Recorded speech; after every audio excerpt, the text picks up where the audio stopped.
Welcome to Homeroom with Education Leaders. It's a webinar series hosted by the K-12 team at the Hunt Institute and focused on bringing together education leaders and practitioners to discuss the most pressing education issues of our times. I'm Erica Vaverka. I'm Director of K-12 at the Hunt Institute and thrilled to be bringing to you today a webinar on student voice.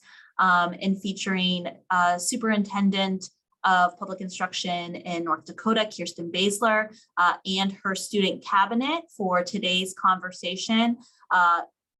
Education conversations are centered on students, but oftentimes we forget or fail to bring them into the conversation. Superintendent Baesler has worked to ameliorate that by creating a student cabinet to really discuss the issues facing her schools, education in North Dakota, which ultimately impacts her students. So thrilled to hear a little bit more about the student cabinet today, some of its successes and wins, as well as how Superintendent Baesler has crafted it. And with that, I'm going to turn it over to our moderator, Zoe Bundy, who is a member of the student cabinet and an 11th grade student at Fargo Public Schools. So with that, Zoe, I will turn it over to you. Great, thanks, Erica. Like she said, my name is Zoe. I'm from Davies High School in Fargo. We have a school district of 11,000 students, K through 12. And so today we'll be talking about our experience in the cabinet. And I'll start by introducing our panelists. So go ahead and tell us your name, your school, and the number of students in your district. My name is Riley Meyer. I am from Dickinson, where I attend Trinity, a pretty small Catholic high school. There, K through 12, there's about 600 students, maybe a little less.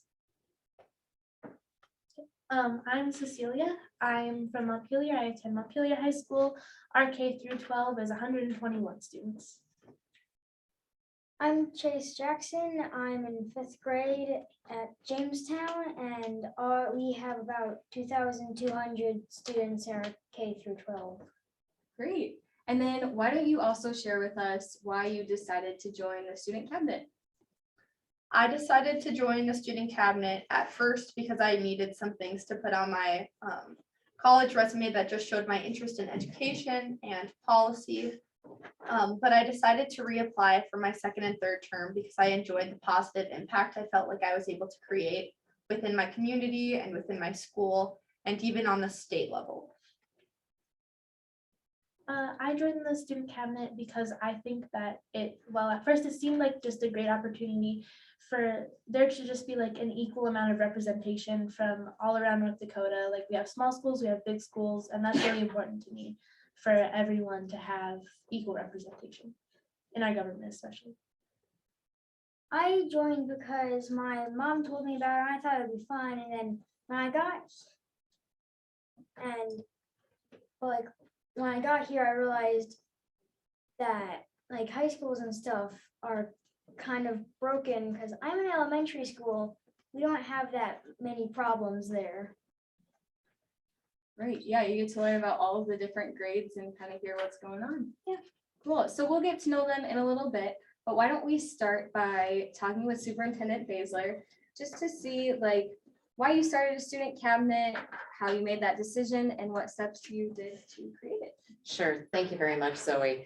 I'd also like to, after I'm done with this question, I'd like for you to talk a little bit about yourself and where you are from. She is one of our student cabinet members, but one of the things that frustrated me, always has frustrated with me during my 30 years in education, is how many times adults gather around tables, conference rooms, board meetings, and have conversations about what's best for students. And we don't often ask our primary customer. We sit there and ruminate on things and mull over solutions to potential solutions to the problems that we're seeing and the issues that our schools are facing, that our students are facing. Yet we never ask our students how they feel or what they believe is important and what those issues are. And I think we have some real lost opportunities to really first understand what we should be working on, and number two, to find some creative solutions to those issues. Before I was elected the state superintendent, and making decisions with students and for students, I had the opportunity to immediately see the impact on those decisions on the students that I was serving. When I was a classroom teacher, I would make a decision about my classroom and I would be able to see immediately the next day how that was either, helping or not helping with the student classroom situation. Vice principal in an elementary school had that same opportunity. We would make a decision at the building level for 300 students and we would be able to see how it was impacting our students and our families. We'd engage with our families as they were coming to pick up their students. Again, even on the district level, making district level decisions. In that role, I was going to the school district every day and we were making decisions and we were able to see how those decisions were impacting and whether they were having the effect that we wanted them to have. Well, fast forward, you're suddenly elected to a state position. I'm impacting more students with bigger decisions than I'd ever had before in my entire life. Yet I wasn't having daily interaction with our students. And so that was a problem for me. And so as we were working through that, I knew that I needed to reconnect. I knew that I needed to find the answers, listen to our students and have a vehicle.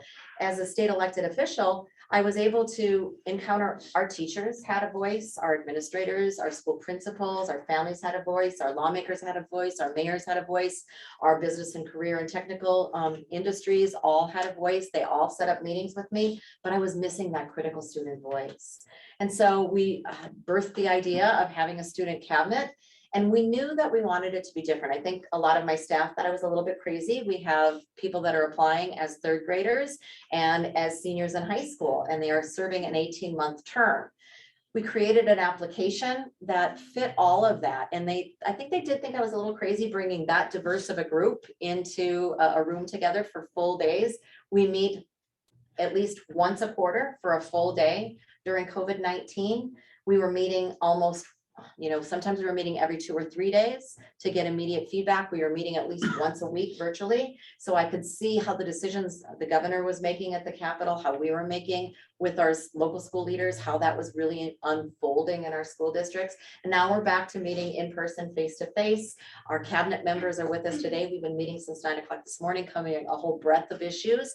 And we set up an application system that actually is a blind system. I'm not deeply involved in the selection, but the way that it is set up is to ensure that we have students from, as Cecilia mentioned, from students from all across the state of North Dakota, large schools, small schools, every geographic corner of the state, meet young ladies, young men heavily involved in sports and activities and academics. Most importantly, some are having some really good experiences with education, the K-12 journey that they're on, and others aren't having such great experiences. And so just to honestly, openly hear and have deep, honest conversations about what we are doing well in K-12 education in North Dakota, and we need to keep doing, but also they're very, very good sources of honestly telling me what we're not doing so well, and either we need to stop doing or we need to do more. Yeah. Well, thank you for giving us your time and for letting us share what's going on and just how we all process things differently from third grade through some even college students. So yes, I know you wanted me to go back. I joined the student cabinet because it seemed like a great opportunity to advocate for my school and for the students that I'm around every day. And since joining, I've seen so many new lenses of how school can be viewed by the counselors, by the admin, by the students, and just been able to feel like my feedback is valuable and like I can share those problems. So that's been such a cool experience. So Riley, as a student cabinet member, why do you believe it's important for the State Department of Education to consider your perspective? To the point of Superintendent Baesler, the Department of Public Instruction serves to shape policies regarding K-12 and other education. And so far, North Dakota Department of Education has done a phenomenal job of that. But that being said, because I am able to sit in a classroom 175 days a year, I and my other fellow student cabinet members are able to garner a perspective that, like Superintendent Baesler said, she's not able to see when meeting with other adults. And so having that perspective, I'm able to bring the good, the bad, and the ugly, at least my opinions of it, to Superintendent Baesler and have that hopefully influence what policy she's creating. And then on the other side of it, Chase, who is able to see from a third grade perspective, which I as a senior am not able to see, he's able to bring his opinions, and same with everyone else on the cabinet.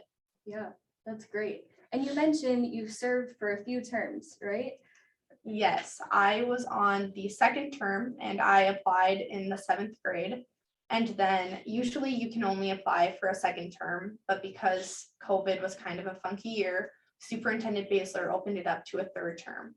So I and another member, Aiden, are both on for our third terms, and it's been a great ride. Yeah, and you've been able to see the cabinet grow and shift, and yeah. Yes, we have.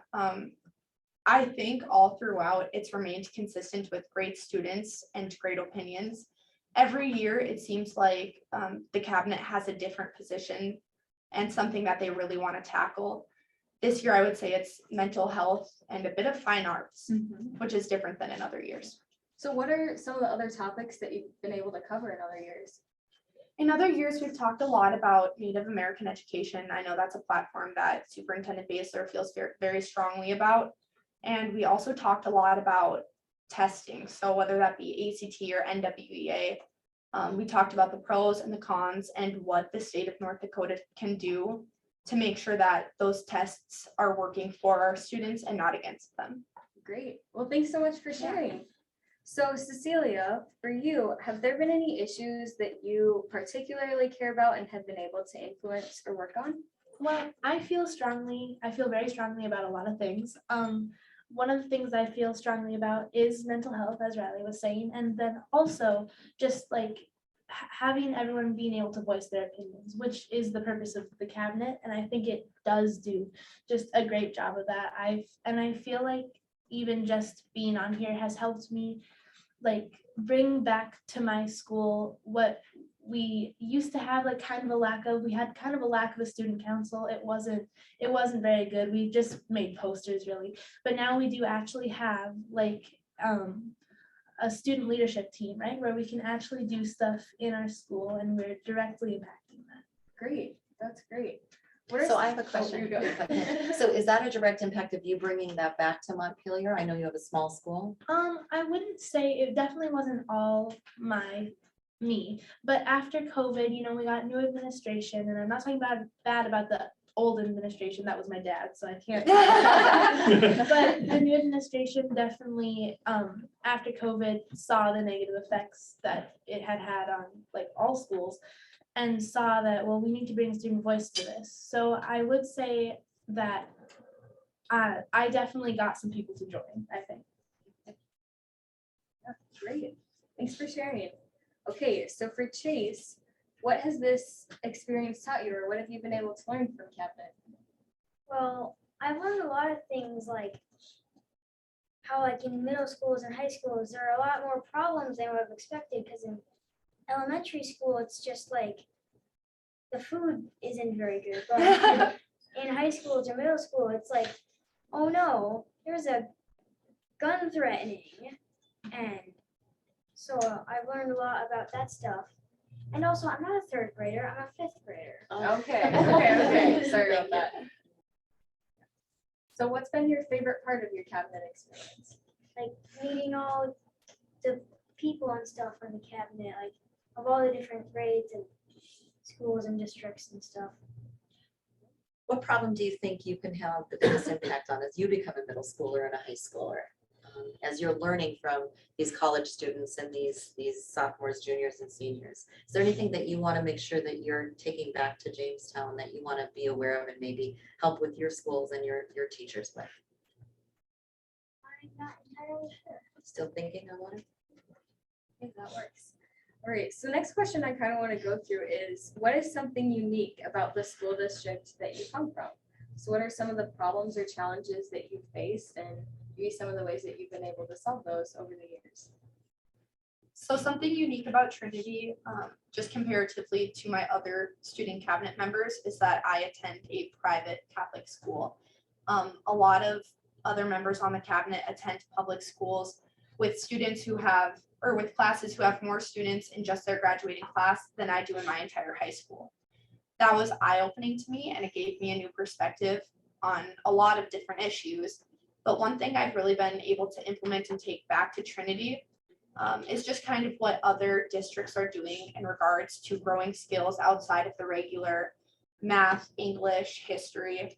I know a member on a past cabinet talked about how his flex scheduling allowed him to learn all sorts of new skills from, food related topics to balancing a checkbook.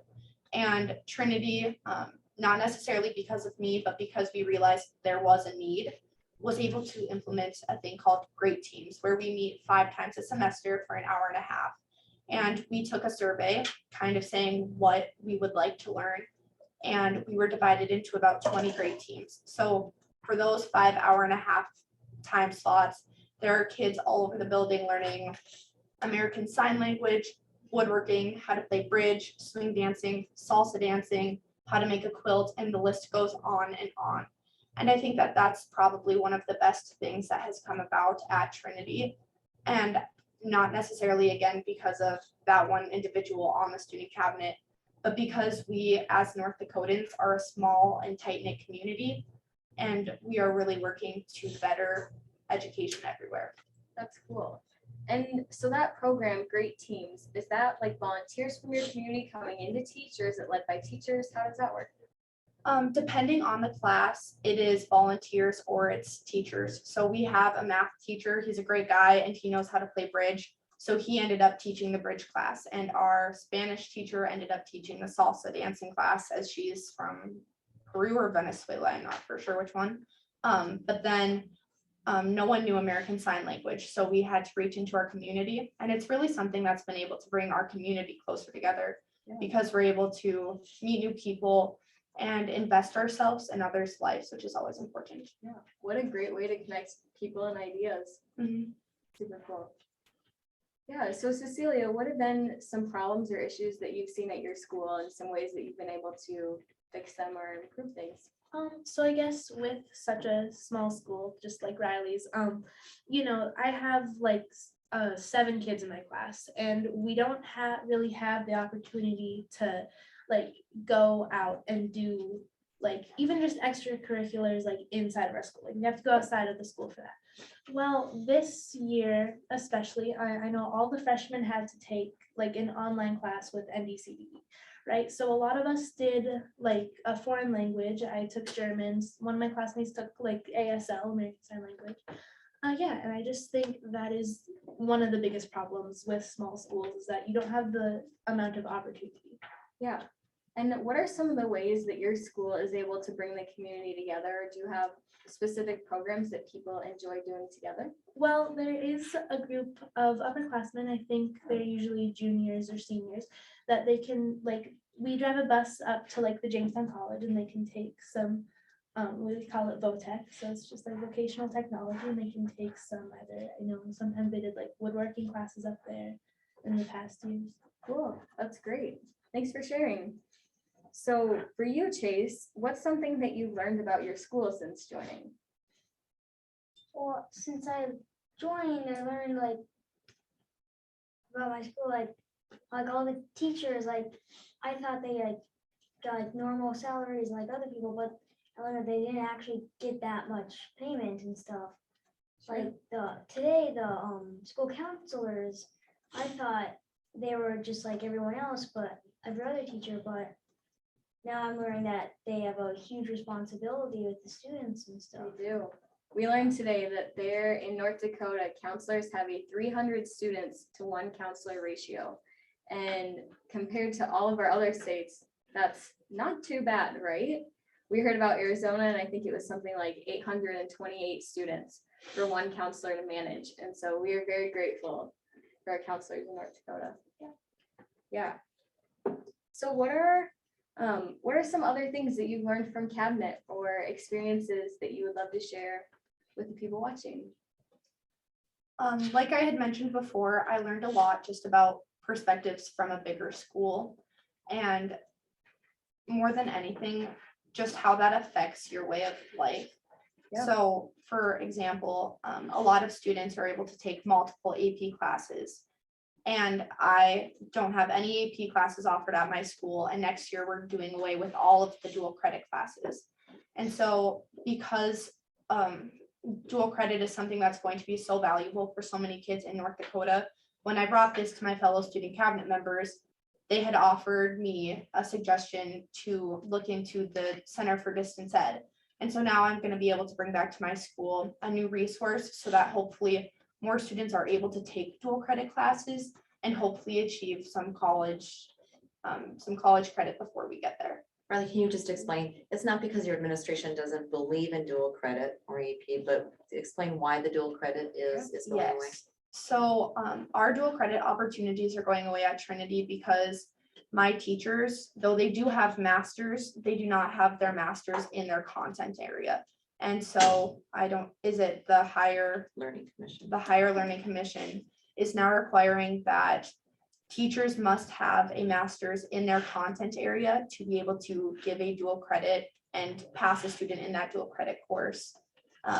But because my teachers mostly have their masters in like education or leadership, Trinity is no longer able to provide those dual credit classes. So Riley, would you also mind sharing what you shared with me earlier today and your peers on this cabinet? The takeaway that I asked you to lead off our conversation with today, what is your experience and what is the issue of the day for you as a mid-senior? Yes, so this morning we talked about one thing that we think could make our school better.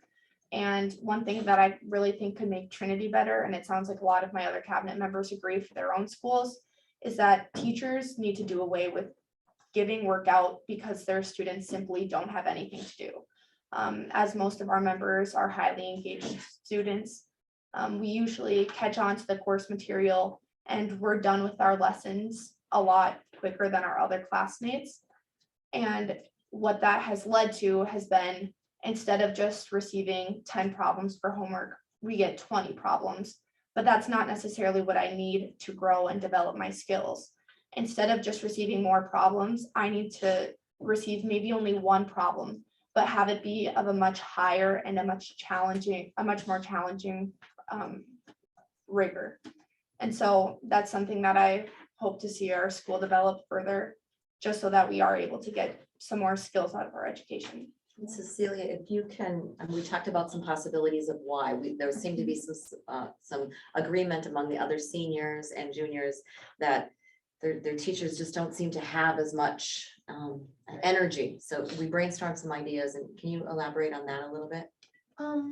Well, they're not, I mean, definitely like with even, I don't mean to bring it back to this, but even with like the shortage of counselors, teachers have a lot on their plate right now. Like it's great for students to have to trust their teacher and be able to go to them with their problems, but that does just add on to their workload, which they aren't getting paid for that. And they might be giving out wrong information even because they aren't trained for that. And so really with that, if the teachers are focused on something that isn't in their content area, they might not be giving out as good of information, and the kids might not be able to even just absorb that information as well. Right. And we were talking too this morning, one of the issues that has been causing teacher burnout and an increase of busy work has been a shortage of substitute teachers. So I don't know if either of you have experienced that or what that looks like for your own school. We actually have we have a couple, last year I think we hired another, I don't know if she's technically a para or not, but she helps the struggling kids in the high school, but she can also substitute.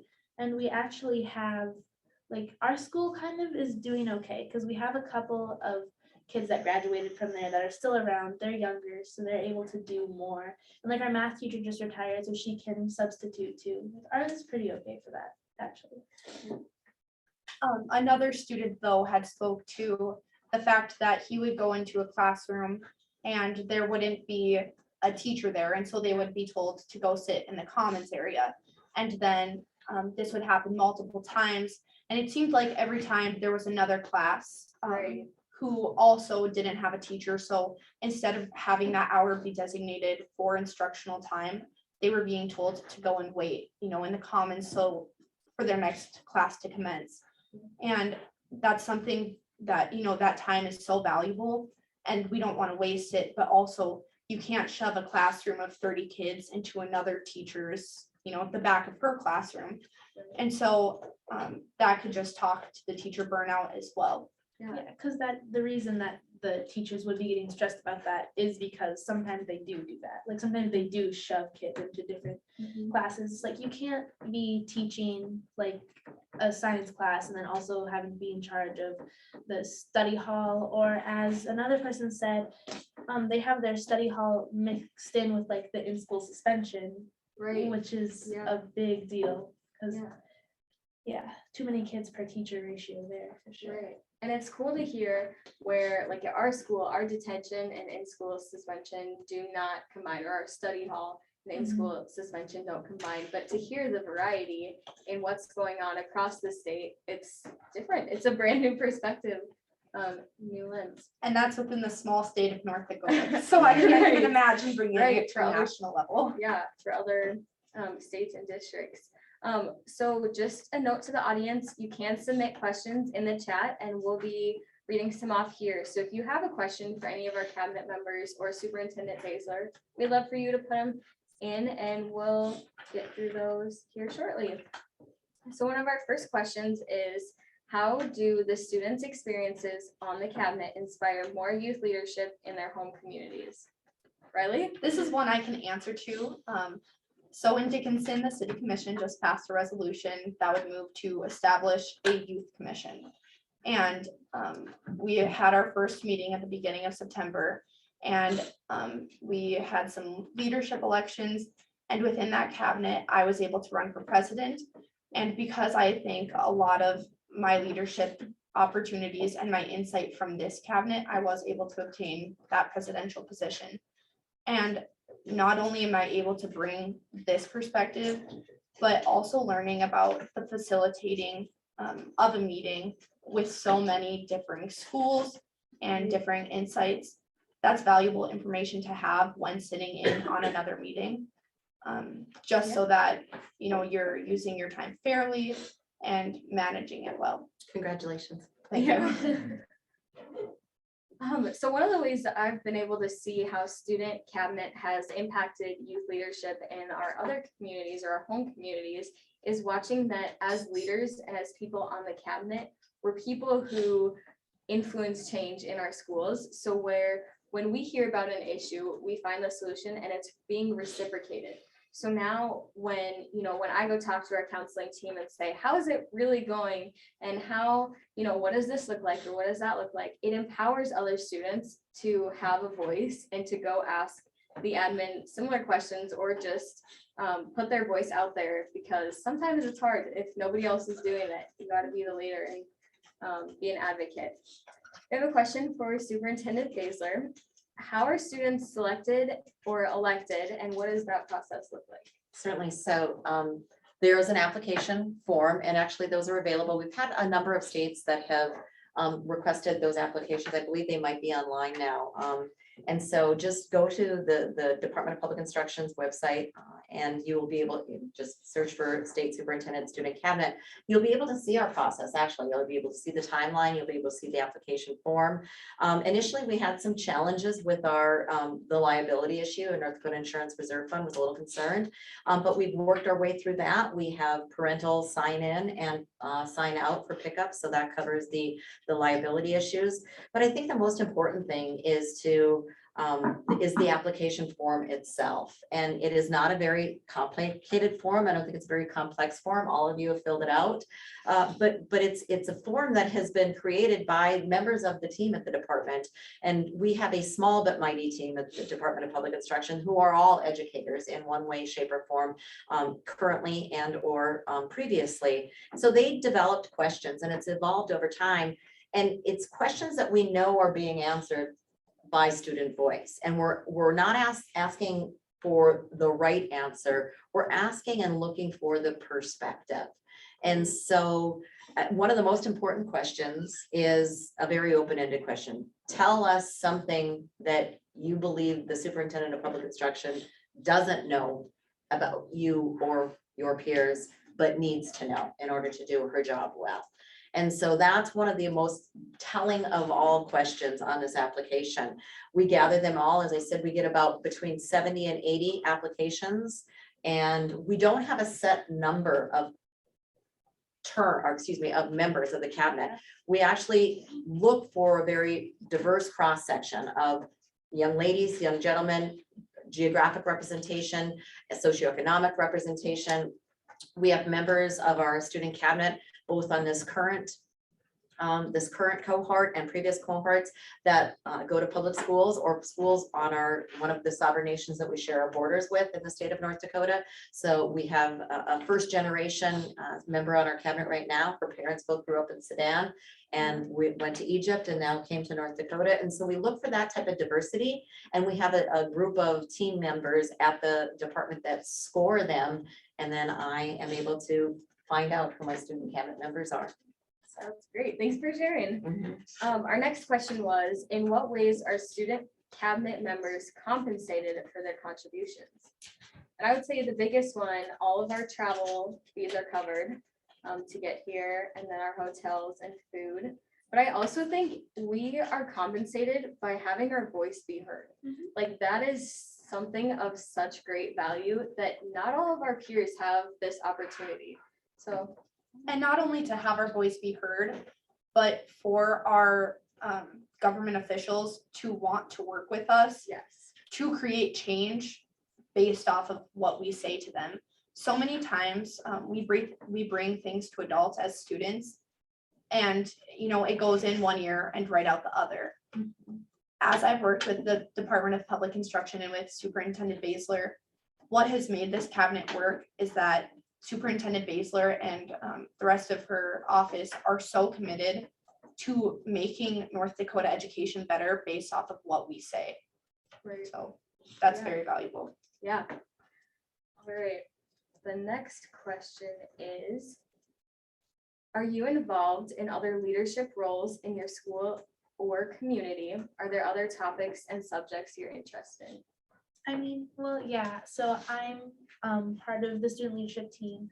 What we do basically is actually what we've been doing is we've been looking at a lot of statistics from just mental health and just we have had so many people like not doing well in school at all academically, and with that, as a student, I think it's easier to come out and not just immediately assume, oh, they're just lazy. I think as a student, it's a lot easier to kind of see where they're coming from, so you can help the administrators realize that there's something going on. Right. Like it's not just because they're unmotivated. They are unmotivated, but it's because of a reason. Yeah. So you're leading with empathy. Yeah. So it's not just leading on your student council. You get to be able to create and influence change. Chase, are you involved in any other activities outside of cabinet? Like sports, yeah, but not like, Sports counts. well, other than student cabinet, I'm in competitive swimming and taekwondo. Talk to us about your summer experience that you shared with me Yeah. earlier. Over the summer, I got interested in like engineering and stuff like that. So I found this like engineering camp or class or whatever, and I did that for about a month and made some pretty cool stuff. It was pretty fun. And I too have been able and gotten the opportunity to obtain some leadership positions within my community and in my school. I've been on student council every year of my high school career, and I was just elected the president this year. We had some late terms, and then again, the president of the Dickinson Youth Commission. But so much of that leadership opportunity came from the taste for leadership I got on this cabinet, and realizing that despite my youth, I can still make a difference. So Yeah. And you?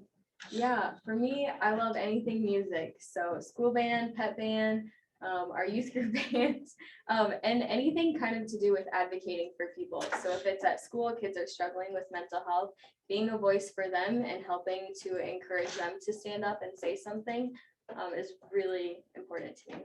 I'd like you to share how we met and what event we were at, because that's really cool as well.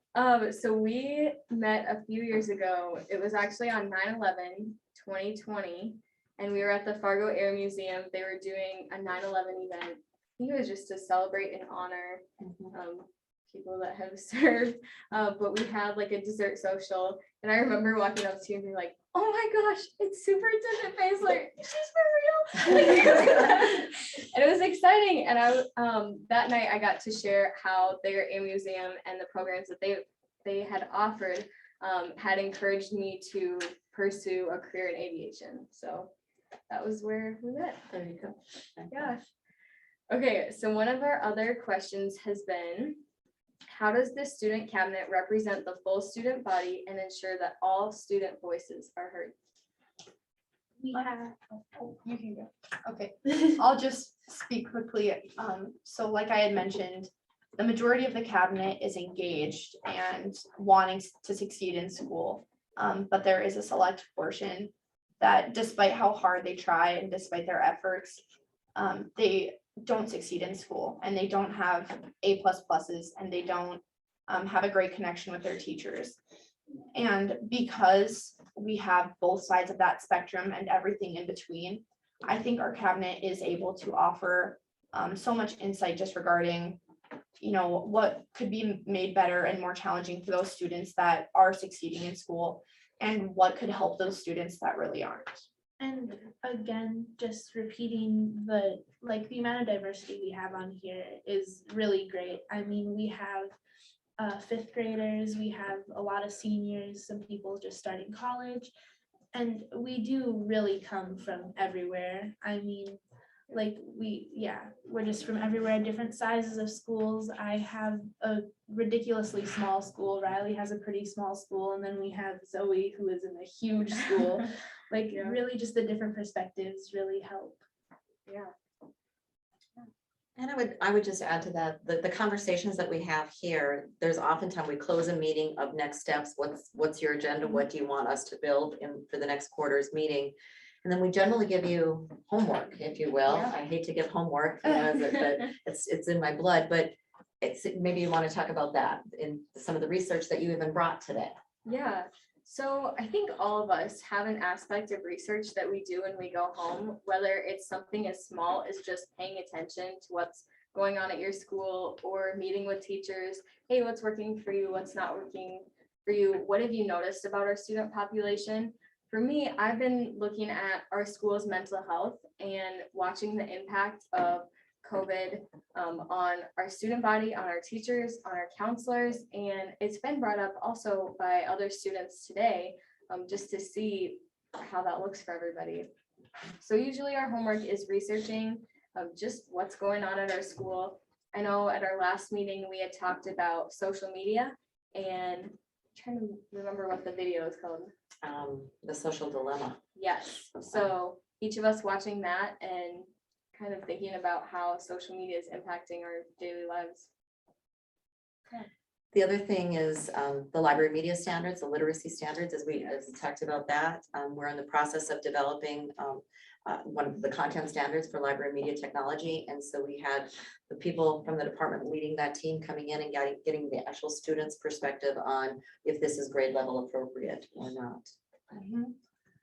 And then just to kind of talk off of what you were saying, Zoe, another student today speaking about mental health brought in an entire survey that not just the cabinet members completed, but something that her entire student body, if I'm speaking correctly, have access to. Yeah. So the 124 students that were surveyed, every single one of those people in a way is bringing their voice to this cabinet, whether physical or not. Yeah, and I think that goes to show again how we can help every voice to be heard and bringing the whole picture of the student body. For sure. One of our other questions is, how do student cabinet members get up to speed on the mechanics of what the Department of Education works, what it has authority to do, etc.? Do they go through a training process? That's a good question. We don't have a training process, but I think we just pay attention and learn. And ask questions. Ask questions, yes. And Superintendent Baesler and her team is always able to step in and tell us, you know, this isn't within our bounds or of Yes. authority, and this is what we could accomplish on a smaller level. So I think, and this is an important thing, and I think that's what adults tend to do. We tend to think, and I guess I'm just gonna speak off the cuff, like we have to put them through a training, that they're not gonna be able Right. to grasp what their job is supposed to be until we help them understand the entire system of the legislative process, or the entire system of what a state superintendent does versus what the legislature does. But I think what happens is, and especially those, that's why the term is 18 months, is Yes. because it can't be something that is understood in the first, a training isn't gonna do it. So they learn about the process of the legislative process. They learn about the process about the division between what a local school district has authority over, a local school board has authority over, versus what the state Department of Education has control over, or versus what the legislature has control over, through their questions, through their issues. And when they bring those issues, and that's why you all build the agenda, and you share with us what it is that you want to learn about and how that works. And then that's the point in time, moment of learning, that you're all ready and curious and interested in learning. And today is a good example of that. For the last couple of meetings, we've had a lot of conversation about why is there seem to be more opportunity for athletic pursuits versus fine arts? Why is there the opportunity? You brought that problem to me and said, we don't want to have to choose between being in band in sixth grade and never then being able to have an opportunity to do that again, or being forced to choose between band and choir. And so we had some guests today that shared what the history of our North Dakota High School Activities Association is, what their governance looked like, and the membership. And so again, we've had people come in from the department, Jim Upgren last time, reviewing what had existed and what occurred during the 67th Legislative Assembly and what the rules process is. And so I think it's really important to understand that this is student-led, and this isn't an opportunity for the department or any other adult in the room to talk at you guys, that we're just going to respond to what it is that you want us to work on. So. Yes. Our next question is, what are some examples of ways the student cabinet interacts with other advisory groups and or decision-making bodies? So obviously, like, the legislature is a decision-making body, and we have had members of the legislature come in and listen to our meetings, and we've been able to go in and listen to what they are discussing when in their chambers. And so that's just something that also speaks to how we're able to understand how it works a bit. But also that it almost doesn't matter if we understand how it works in a way, because that's not what we're trying to do. We're not trying to understand, you know, the entire Senate and legislative process. We're trying to make our schools better. And though we can do some of those things at the same time, our main goal and our priority is to see a difference at the local level. And so I would just say that. And for other groups or activities, we could probably like attend their meetings or ask questions of their programs as well, just to get feedback to bring to our meetings in the form of surveys, just discussions and kind of their answers to our questions. All right, how does the student cabinet help students and families understand decisions that have been made by the Department of Public Instruction? It's a great question. It is a great question. Maybe even just like bringing it home, like us bringing this home, this new perspective home to our parents, to our friends, to our administration. Just, I think us talking about it outside of when we're at the cabinet definitely helps with that. Like just us bringing back what we learned. And Miss Baesler also has a family cabinet.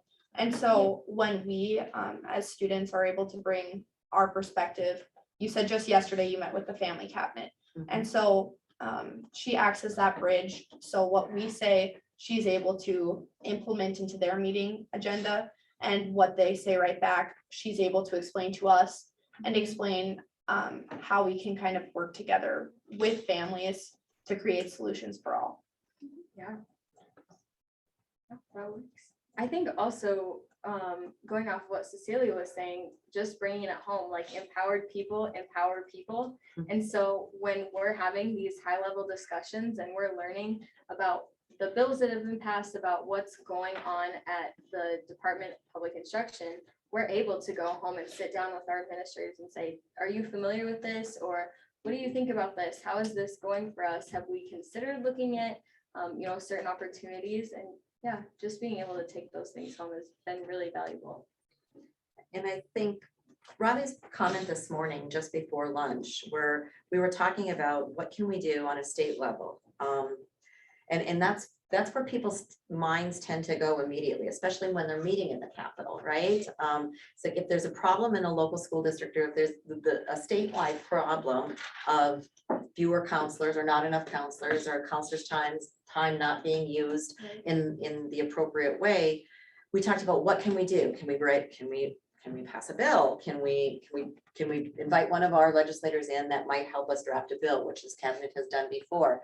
And Riley correctly pointed out that this is a pretty complex, she built off of what Eli had said and said, this is a pretty complex issue. And if we're really going to be part of the solution, we have to understand that there isn't a simple solution, that this is multifaceted. If we reduce the ratio and say 200 students to 1, there just simply aren't counselors out there. And Riley correctly pointed out that this is something that we need to take care of. We need to visit with our communities. We need to visit with our school administrators. We need to visit with our families to have a conversation about how might we be able to solve this problem locally, and what assets do we have in Dickinson or Fargo or Montpelier or Jamestown in order to have and that's I think how that bridging occurs, is to solve that problem on a localized level. And if not, if there's something that we can do with the state, then bring it in the form of a bill. Yeah, for sure. Okay, what are specific barriers to student voice have the student cabinet helped resolve? Like Student Baesler said, being talked at instead of talked to, and immersing ourselves in discussion. The student cabinet, I would say, has been successful in eradicating that, at least within the confines of this room, and then implementing that back at home as well. And so now when a teacher or a staff member doesn't necessarily disregard, but has so much on their plate that they're not able to specific on that singular issue, I have to find another way to accomplish, my goal of making my school better. And so maybe it's not going to that teacher about that specific issue. It's going to the administration or to the school board or to the president of my school. And so just through those negotiations and kind of inner motivation, like so many of us have, I think we're able to accomplish a lot. I think for us, the specific barrier, at least for Fargo, has been allowing students to speak up and have opinions and voices. We have a business class at our school where students start small businesses by selling apparel, by doing projects, kind of whatever they want to do to make money. And it's allowed them to be advocates on problems that they care about, from supporting military healthcare to supporting teen healthcare. And mental well-being. And so when we get to see those things, we can bring them to a higher level and say, these are the issues that our students are passionate about. How do we connect what's going on at the department to our local levels? Cecilia, you mentioned that you had a change in administration, and you're not going to say that because that was your dad. Yeah. But they saw the need. So how did Montpelier overcome that barrier to truly hear student voice? Well, okay. I think hearing the student voice, we're getting pretty good at that, but we're definitely still feeling the effects of COVID just on everyone's mental health, everyone. Like, it's so weird now, because now instead of missing school, like if you have, so one of my classmates recently had like a surgery and she can't come to school, right? but she's technically still okay to be in school. Now she can like join online, which is super weird for everyone. And we're still trying to figure out how to like how attendances even work for that. And I know we talked about that before, but I do think that hearing the student voice in my school has been going better, not completely perfect, obviously. I mean, people are all different. Teachers react different ways to different things. Some of them don't even want to open up their like Google Meets because they don't understand it, or they don't think that the kids are going to show up, and sometimes they don't. But it's just really like for the absences and stuff, trying to figure out, we're kind of done with this. We haven't been talking about this as much just because not very many people have been quarantined at my school. You know, we only have 121 people. Quarantining isn't really a thing in my school anymore, which is still kind of crazy for me to comprehend, because I can't believe that was like 2 years ago and 3 years ago. Yeah. Oh, okay. Well, that's not a thing. Yeah, I don't know. Definitely, for sure, we made some choices, and we looked at the analytics just within our own schools. With everyone has been feeling weird about a lot of stuff, just like motivation levels have been so far down. And today I talked about all the missing work that we've had specifically in math, because that's where, you know, the most work is generally assigned. There are insanely high numbers for each class that have like this amount of lessons missing, and we're still trying to figure that out because we don't know how to help that. But I do think that the student voice is being heard. I think you brought up something that's really important, is our sense of time has really been skewed for all of us. And so for me to sit and look at Riley and think of when we first were impacted and closed down in March of 2020, Riley was a sophomore in high school. You were a freshman in high school. You were then a third grader, which is maybe why I still put you there. And now suddenly Riley isn't a sophomore anymore. She's a senior and she'll be going to college, and she's choosing a college right now. You are moving into your senior year. That sense of time, what we've lost, and you lost that time. And so here we are still trying to figure it out and find that, build back better and find our way, you know, rebuilding and using this. We all asked for a disruption in education so we could do it differently, right? And so now we're at that moment of time to have that opportunity. But we mustn't build back without shaping and reshaping what we want to build it into, without the voice of those that experienced it and those that know what they want differently. One of the things I guess that is, I will just say too, the influence, having that voice, the North Dakota State Superintendent Student Cabinet has testified in front of our legislature to get more early childhood experience, more investment in that. They advocated for, they birthed the idea of having every student have access and have the state pay for one AP exam, because they brought the understanding that some parents were able to risk $95 for an AP exam. Some students didn't feel like they could go to their family and say, would you pay? I'm not sure if I will pass this exam. So they advocated for that. You helped craft the revision and update the bullying bill and the bullying laws in North Dakota, because a senator came to this cabinet and said, we know we need to update it, but we need your help doing it. And so I think that's the same thing that we need to do in this state and in this nation. That's the work that we will be doing these next, as you crafted out your next agenda items. What do we want to build that better as? And how do we do that with a student-centered, student voice empowered? And I think that for things like the bullying stuff and just all in all, just student mental health, I think that that is like one of the most important things for the students to be a part of, because that is about the students. It's not, an administrator can tell when there's bullying going on, but they don't know like what extent. Students have such a different perspective regarding bullying because we have a different outlook onto social media outlets. So I don't know how active you are, Superintendent Baesler, on Snapchat or on Instagram or on Bisco or on the other multitudes of social media platforms we have. But on every one of those sites, there's images and there's chats being sent that are bullying, but it's a different form than you experienced, back when kids were hitting each other with sticks or whatever you did. I don't know. That's right. So I would never be willing to give Superintendent Baesler advice on how to navigate that because I can't speak to it with my personal experiences. And I think that's something that our older role models came to us and said, we can't just tell you how to, handle this. We need your insight. And that's what the student cabinet has served to do. Yeah. So Riley and Zoe, you had talked earlier this week, we're having a conversation and I asked you, so there's only so many hours in a day and we are conflicted about how much time does a school institution spend on mental health? And is that more important than math, science, reading, social studies?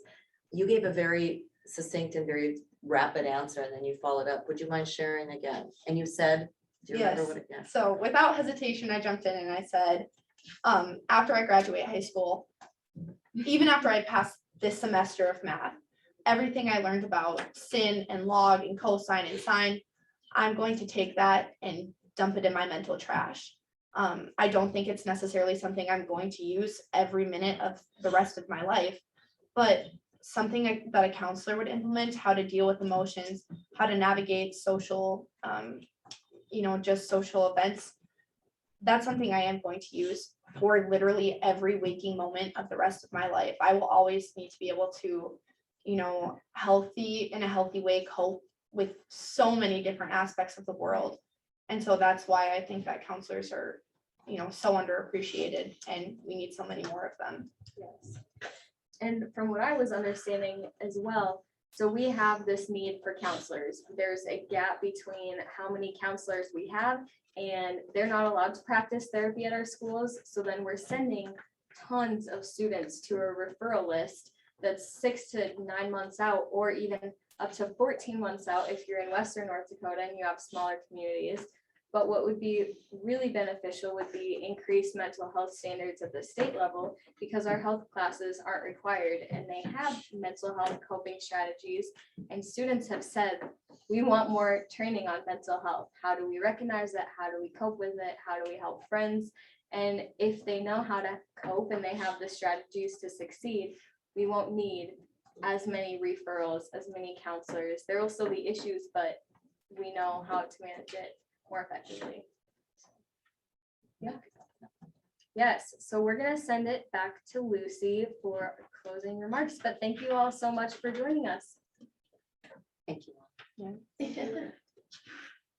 Thank y'all. That was such an incredible conversation. And I think that we can all appreciate when we get an opportunity to hear from students. Not all of us get to do that on a regular basis.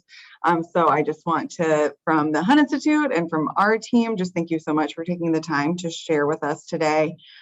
This has been an incredibly impactful conversation and hour.